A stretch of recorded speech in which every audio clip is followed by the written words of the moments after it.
Hey everyone, so this week's tech video, I'm going to show you how to upgrade your Mini GS. I'm going to show you how to put the Empire Redline board into your Mini GS.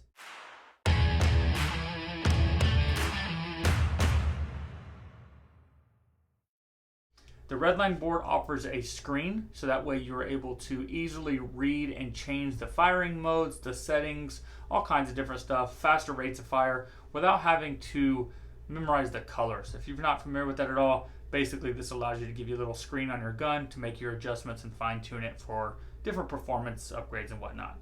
So what you're going to need is, if you still have your parts kit for your Mini GS, you have 2 Allen keys in there. You'll need both Allen keys. If you do not have your parts kit still, you're going to need your 3/32 and 5/64 Allen key. Those are going to be your standard Allen key from like a standard Allen key set. You can pick up at like a hardware store. Inside your Redline kit, you're going to get a new faceplate. This is a new button with a new screen on it, and basically a new plastic cover, and then of course the electronic board itself. You do want to be careful with this. Make sure you're doing this in a dry area. You don't want to touch it. You want to touch it as little as possible when you're doing it. All right, so you want to make sure your gauge here says 0. Make sure you have no paint and no air in the gun, and you want to go ahead and get started. So I recommend go ahead and start by removing the front grip here with the smaller of the 2 Allen keys. This is going to be your 5/64 Allen key. You can lay these all together. So these 4 screws control the front grip here.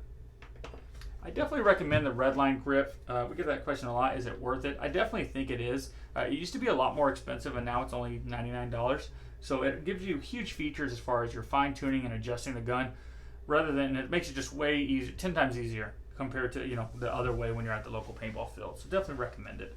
And if you have any questions, you can give us a call or stop by. If you do buy the Redline kit from us and you are local, you can bring it by and we'll install it for free, or pick it up in store and we'll install it for free when you buy the Redline board. Give us about 30 minutes or so. This video is not going to be 30 minutes though. So okay, so take your 4 screws off. Go ahead and take the front grip off and stick your finger here and pull the battery out. Good to go. Lay that off to the side. All right, next you're going to go ahead and grab the larger of the 2 Allen keys. This is going to be your 3/32 Allen key. There's going to be a front screw here, a front grip screw there, and then a rear grip screw. You want to go ahead and remove all 3 of those.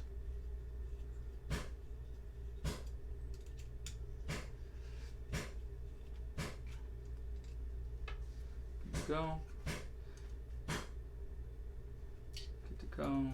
What I'm doing is I'm breaking these loose here, so it's a little bit easier to take apart. And then I'll use the ball head side to go a little faster. Go ahead and lay that there. An important note on this, I'll show you as soon as I get this one out. When you're putting this back together, the shortest screw goes in the front. The middle screw goes in the middle. The longer screw goes in the back. If you mess these up, for example, if you get these 2 flipped, you can extremely damage your gun. This screw will go into the gun and cause huge problems. So make sure you do not do that. So watch that a couple times. Okay, so once you get those 3 screws off, you're going to go ahead and just separate the body from the frame. So I'm going to take my fingers and just hold the frame, and while pressing up, I'm going to lay that right up there. Completely, no problem. I don't need that anymore. I'm good to go. Next, we're going to take our smaller Allen keys and loosen up the 2 here. There's 1 on each side. I like to keep my screws separated, so it kind of helps me remember where they go. Good to go there. And then I'm going to use my larger Allen key, and there's going to be 2 more screws here at the bottom. Loosen those up.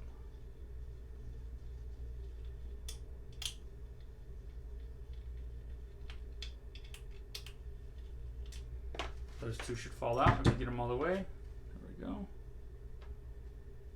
And then there's going to be 1 more that's kind of hidden right here on the front of the frame. This is going to be your smaller Allen key of the 2.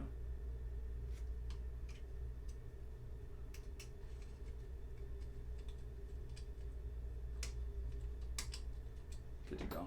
So that one kind of doesn't like to fall out, but once you've got it all the way loose, you can just kind of pull on this front rubber or front plastic piece and it should come off. So just pull real slightly wiggle it back and forth. You don't want to yank on it because there is a wire that is connected in here. So pull that off there. Good to go. And there is your screw. You can go and push that out so that falls out and put that down here. Okay. So there is your electronic board. You can go ahead and take that. I'm going to press it out from the inside. Go ahead and take that and unplug it here. Just grab both wires with your fingers, wiggle it back and forth, and go ahead and set this board off to the side. Got there, so that is your battery prong, battery harness. And then this is your old button pad. So this is how you turn it on and off. The big rubber piece there, it does come out. So grab the, I believe the smaller of the Allen keys, and there's a screw on the inside. Take that out. Lay that down at the bottom. Good to go. And now I'm going to press from the outside towards the front, and this little piece of rubber will come right back out. Again, lay that off to the side. You don't need that. Okay, so show you real quick before we get started.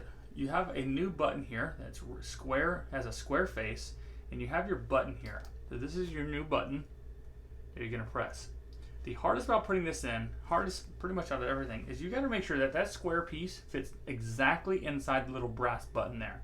What I mean by that is, if you hold it together just like this, it physically will go all the way inside of it. If you do not, and you can actually test it by clicking it here, if you don't do that, it will bind up, and this will be extremely hard. You could damage the board and you can damage the button. So it's not real hard. You just have to make sure you're aware of it. So that's why I'm trying to say it now before we get too far into there.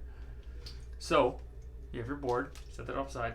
This is your new button pad. So I'm going to go ahead and the smooth side of the button and the screen and this little lip are going to go towards, just like this, towards the back of the gun, and it should be flush.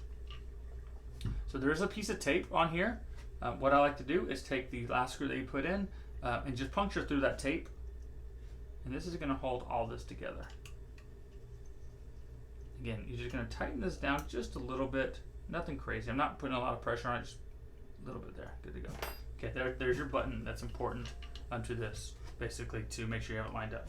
So what I like to do is, before I connect it to any battery or anything, I want to go ahead and set it on here, because I'm going to go ahead and put that front screw in and screw it to the board so that this board sits just like this. I found that to be one of the best ways to do it. But first I'm going to try to line up this button with the little clicker, the little on-off button. And what you can do is, if you see how far it goes in here, if it does not go all the way in, then it's going to be bound up. So if it sticks out like that at all, it's not all the way in. If it goes, let's see if I can get it to show you, goes all the way in, then we know we're doing good.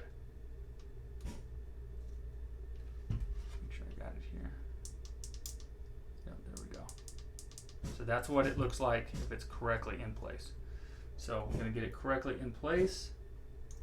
I'm going to hold it together just like this. I'm going to go ahead and take the next last screw I took out and go ahead and put it back into the hole. Hopefully you can see that. The hole right there. Drop that in there. What this is going to do, this is kind of difficult. What this is going to do is going to mount that board to the frame, so we don't really have to worry about it anymore. So maybe you want to go ahead and put the screw in here first. Either way works. Good to go.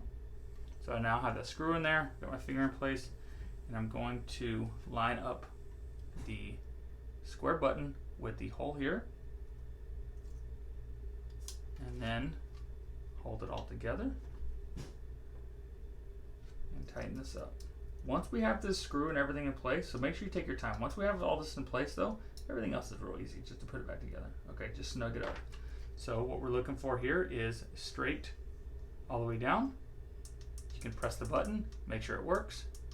So you can actually press this against the metal and press the button. For some reason when you press it, it doesn't click, like right there. That means it's not sitting in there correctly. There we go. Good to go. Okay. So again, that may take a few questions or a few steps, or we can do it for you, of course. So next you want to go ahead and put your battery plug back in. So you're going to take this little plug, it has a slit on this side, line it with the slit on the other side, or the slot on the other side. Good to go. And then everything will just slide. These two holes will line up with the two holes at the top. And see how this kind of moves right now? So we want to be real careful with letting it move. What I'm going to do is I'm through the inside of the frame here. I'm going to hold my finger onto the board to make sure everything lines up correctly and stays in place. And you can tell right here, before you put any screws in, I'm going to press this plastic piece all the way against the frame so there's no gap. As long as I can hear that click, we're doing it right. If there's no click there, then you need to make sure you take this off again and line that button up to the button pad correctly. I'm going to hold this together. I'm going to go ahead and put these on.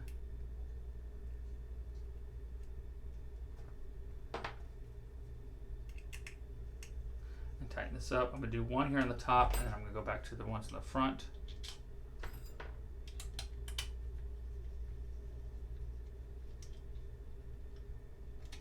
Those, because again, as long as we have the buttons together and it's clicking on the front, we're good to go. Next, what we're going to do is we're going to go ahead and put our battery in there before we go too far. We're going to make sure everything powers up correctly. Good to go. Okay, so just positive, negative, positive, negative. Place the back in first. Oh, yep. And then press down. And then your on-off button's gonna be right here. If you did it right, it'll turn on, you'll hear it. Hold it down to turn it off. It'll beep at you one time, then it says off. Press it one more time. So go over that one more time. Hold it down to turn it on. And then to turn it off, hold the button down. It'll say off. Now press it one more time. Good to go. And now all you gotta do is you gotta line everything back up. So I like to put the tube in here. Slowly line it up. As long as you get everything in place. It'll click together, and we're just going in reverse order, and you're all good to go. If you guys have any questions about putting this back together, or about the upgrade, or any problems that you had putting it together, please comment below. If you have any feedback for me, let me know. If you like the Redline board, if you've used it, go ahead and comment below as well, because that really helps a lot of the other players decide if they like the upgrade or not. Remember, I should have said this. Remember, long screw goes in the back. Short screw goes in the front. Middle link screw goes in the middle. Good to go. So go ahead and tighten these all back up. Put the middle one in. And you're good to go. Of course, next put the front grips on. 4 screws go into there. Turn it on. Get ready to rock and roll. Cool deal. I do recommend to go ahead and use your Redline bag for your old parts. Hold on to those just in case you want to sell the gun in the future, or you need to replace it because the Redline board goes out. Whatever the case is, you have backup, you have spare parts, hold on to those. Keep them in a safe, dry area. If you guys have any questions, comment below. If you liked the video, you found it useful, please hit like button on this one. That really helps our video show up to other players that might be looking for the Redline board or being super frustrated trying to install the Redline board on their gun. And also, if you like paintball videos, go ahead and subscribe to our YouTube channel. We do offer at least 2 videos every week on our channel, so please subscribe. Other than that, thank you guys so much for watching, and we'll see you guys next time.